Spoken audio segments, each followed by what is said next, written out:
Who will win the 2020 MLB MVP this year? Before we start, I'd want you to hit that red subscribe button so you never miss out on any of our videos. Hey guys, what's up? Welcome back to Homer Hub. It's important to note here that Will and Mike aren't picking who they want or who they think should win. They're trying to look ahead to make some guesses about which players are likely to actually win. That means that it's not just about choosing best players or ranking wins above replacement, although it's surely a little about those things too. With that said, here are some of the predictions of who will win the 2020 MLB MVP. Number 1. Mike Trout, OF Angels. Petriello.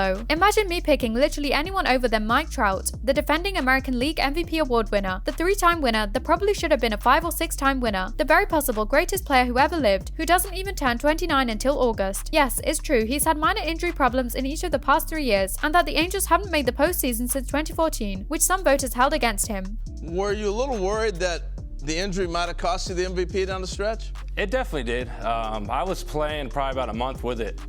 And it was just to a point where I couldn't play anymore. But consider what's happened to his primary competition too. Mookie Betts is in the National League now. Aaron Judge has been healthy enough to collect 500 plate appearances just once. Alex Bregman and the rest of the Astros hitters have other issues, ones that are very likely to be held against them come award time. I had to pick Trout because you always have to pick Trout, and his odds in 2020 might even be better than ever. You should probably show some respect by leaving number 2 blank, really. Number 2. Ronald Acuna Jr., OF Braves. If I can't have the obvious pick, I'll pick the guy who might actually have the most pure, overwhelming talent in the sport right now. Acuna went 41-37 last year, and it still felt like he was just starting to tap into just how deep his skills really run. I don't know if he'll steal that many bases again. It almost seems not worth it for a guy this good to bother risking that many steal attempts, but I can see him hitting 50 homers. The defensive and base running lapses should dissipate a bit in year 3, and if the Braves can outlast anyone in the NL East again, I suspect he'll quite deservedly get much of the credit. This guy's overwhelming already, and he's only started to decipher all the mysteries of this. Look out. Number 3.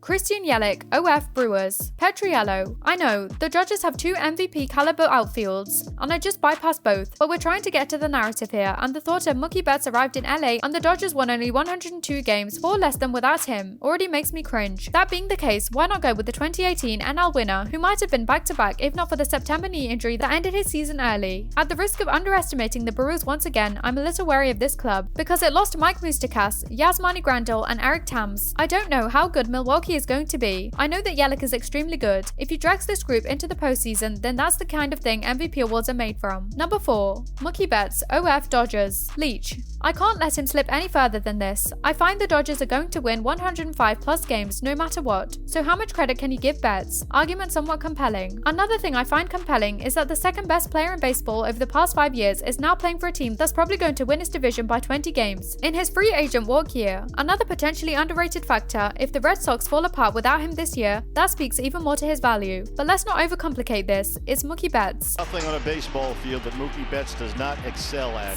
Number 5. Juan Soto, OF Nationals. Petriello. I also can't believe I'm letting Cody Bellinger slip by there, but then again, Soto is off to a career start that's very legitimately historic. Soto hit .2.8, .401, .548 with 34 homers last year, improved his defense from a minus to a plus, hit 5 more homers in the postseason, and won't even be 22 until after this year's regular season. If the Dodgers guys split the vote, and if Soto helps pull a post-Rendon Harper Nats lineup back to October, he's going to collect some serious support. Number 6. Cody Bellinger's OF Dodgers. Well, then I might as well hedge my bets and get the other superstars outfielders for the Dodgers. Heck, this might even be a better bet, considering Bellinger is only 24 years old, theoretically anyway, could be getting even better. His second half of 2019 might not have been as jaw-dropping as his first was, but that's even more proof to my point. There's still a ton of improvement left to be made. Also, not that we needed any more evidence of Trout's brilliance, but how about the fact that we've chosen 5 NFL players before we've picked a single AL player not named Trout? This brings us to the end of our video. I hope you enjoyed it. Hit like if you did, and don't forget to subscribe to our channel so you don't miss out on any of our videos in the future. Also, watch the 2 videos that are on your screen because I'm sure you'll love them. With that, I'll see you in the next video.